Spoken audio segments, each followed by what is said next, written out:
Stock market next week. So Indian stock market next week. So hi friends, welcome to Chanakya stock traders. So ఎలా ఉన్నారు? చూడండి friends, ఈ Sunday వీడియోలో so వచ్చే వారం మన ఇండియన్ స్టాక్ మార్కెట్ యొక్క పరిస్థితి ఎలా ఉంటుంది ఆ విషయాల గురించి ఈ వీడియోలో డిస్కస్ చేద్దాం. వచ్చే వారం స్టాక్ మార్కెట్ని ఎఫెక్ట్ చేసే అంశాలు ఏంటి, సో ఓవరాల్గా మార్కెట్ గమనం ఎటువైపు వెళ్తుంది ఆ విషయాలు చూద్దాం.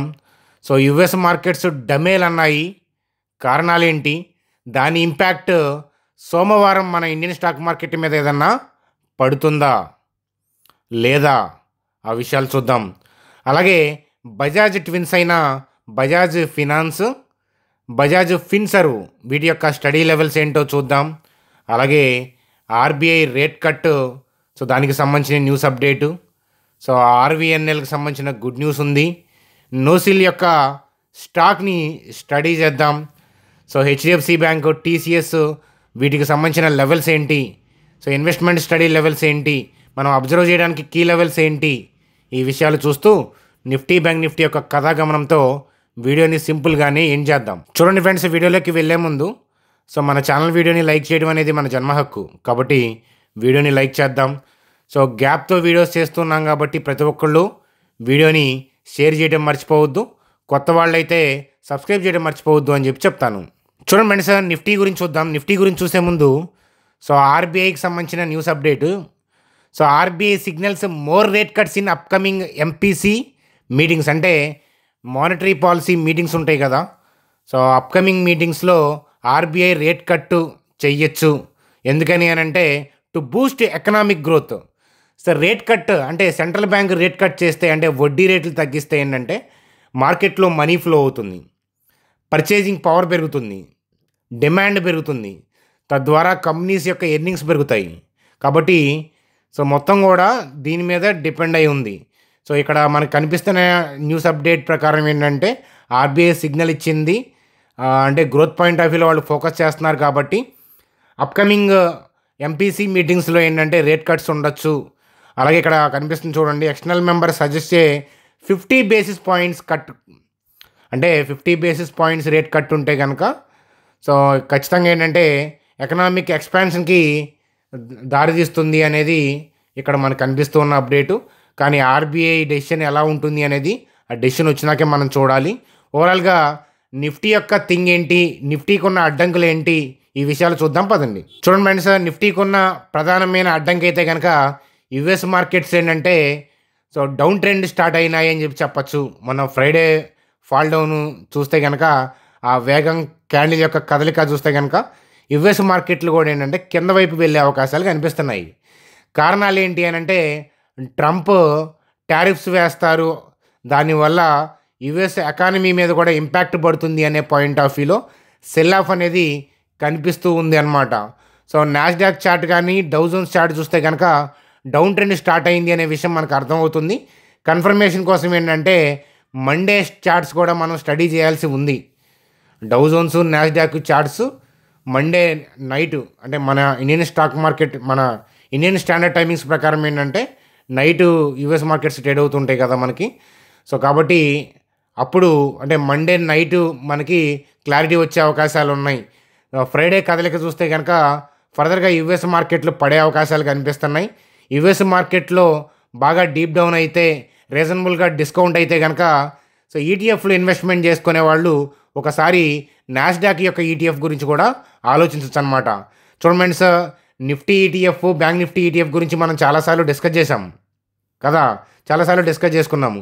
మన ఇండియన్ స్టాక్ మార్కెట్ అయితే కనుక మన ఎమర్జింగ్ కంట్రీ కాబట్టి, గ్రోయింగ్ మార్కెట్ కాబట్టి ఎప్పుడూ కూడా ఎవ్రీ మంత్ ఏంటంటే నిఫ్టీ బ్యాంక్ నిఫ్టీ ఈటీఎఫ్లో ఇన్వెస్ట్మెంట్ చేసుకోవడం అనేది కరెక్ట్. కానీ యుఎస్ మార్కెట్లో డీప్ డౌన్ కరెక్షన్ వచ్చినప్పుడు సో నాస్డాక్ ఈటీఎఫ్లో కూడా మనం ఇన్వెస్ట్మెంట్ చేసుకోవచ్చు ఇండియా నుంచే. సో అవి ఎలాగా అనేది నేను కమింగ్ వీడియోస్లో మీకు చెప్పడం అనేది జరుగుతుంది. సో యుఎస్ మార్కెట్లో బాగా డీప్ డౌన్ అయితే నేను కూడా నాస్డాక్ ఈటీఎఫ్ గురించి ఆలోచిస్తాను. చూడండి ఫ్రెండ్స్, మన ఇండియన్ స్టాక్ మార్కెట్లో కూడా అంటే మీరేం దానికోసం సపరేట్గా ఏదో చేయాల్సిన అవసరం లేదు.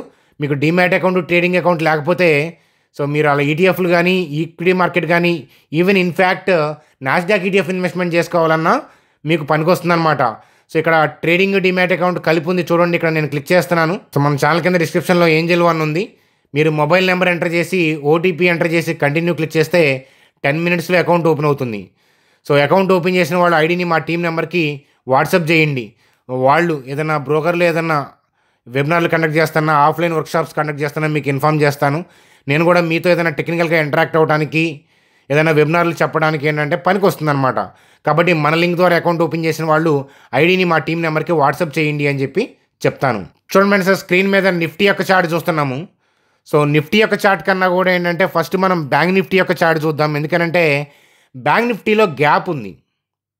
సో యుఎస్ మార్కెట్లో దడేలు అన్నాయి కాబట్టి మండే కనుక గ్లోబల్ క్యూస్ కనుక బాగా డీపర్ రెడ్లో ఉంటే, అంటే రేపు ఏషియన్ మార్కెట్స్ డీపర్ రెడ్లో ఉండి గిఫ్ట్ నిఫ్టీ డౌన్లో ఉంటే, సో బ్యాంక్ నిఫ్టీ ఈ ఏరియాలోకి వెళ్తుందా లేదా అనేది చూడాలన్నమాట.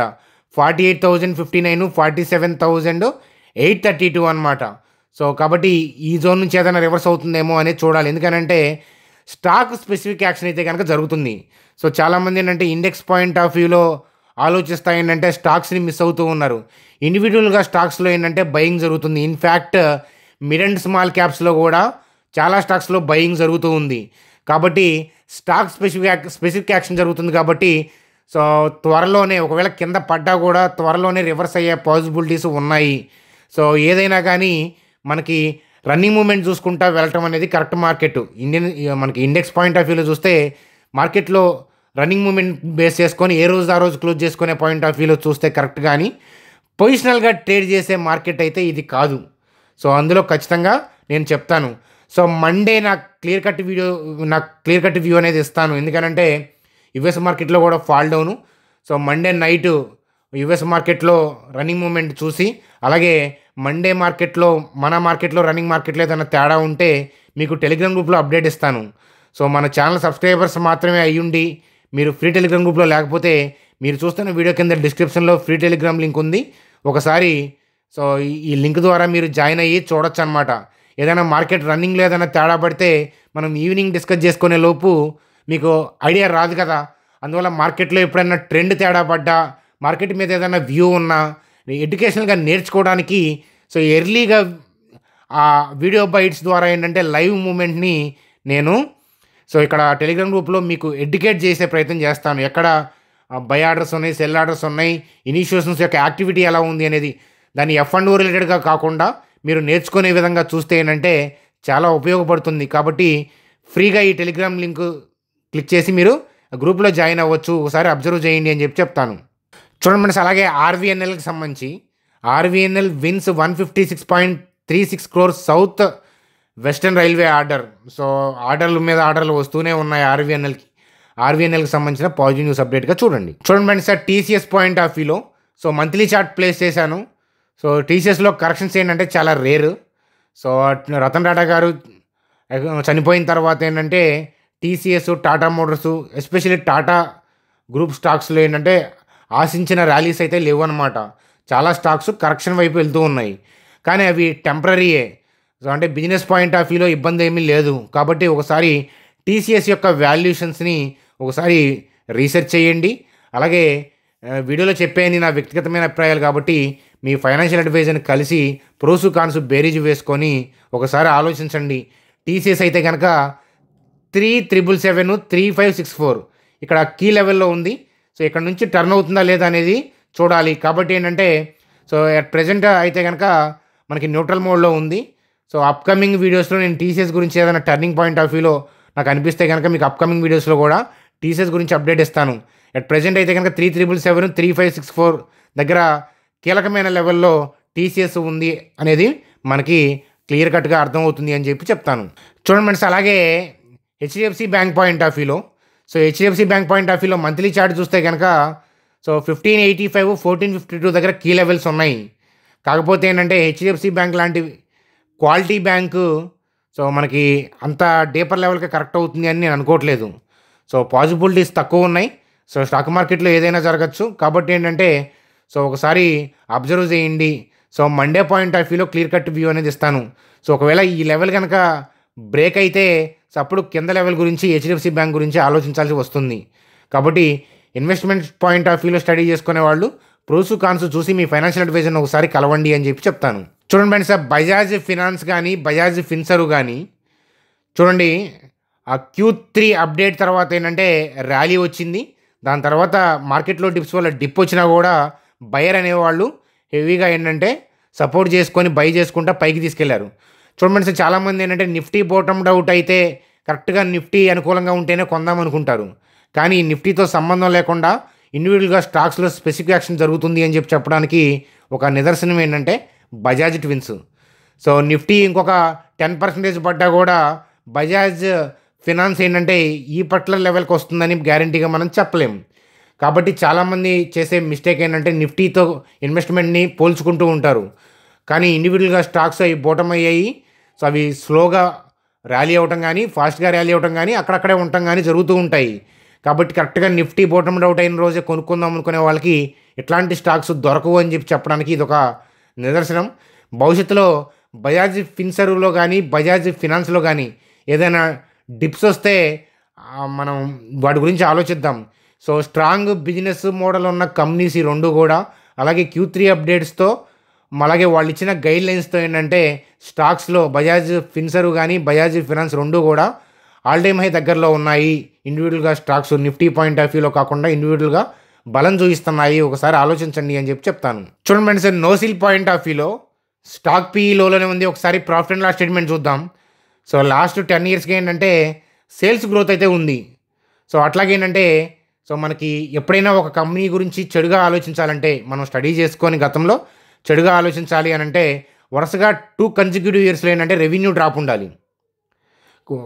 చూడండి, లాస్ట్ ఇయర్ ఉంది కానీ ఈ ఇయర్ మొత్తం అయిపోయిన తర్వాత రెవెన్యూలో ప్రీవియస్ ఇయర్తో కంపేర్ చేస్తే రెవెన్యూలో డ్రాప్ ఉంటే అప్పుడు ఏంటంటే నేను సో ప్రాబ్లం ఏంటి అనేది థింక్ చేస్తాను.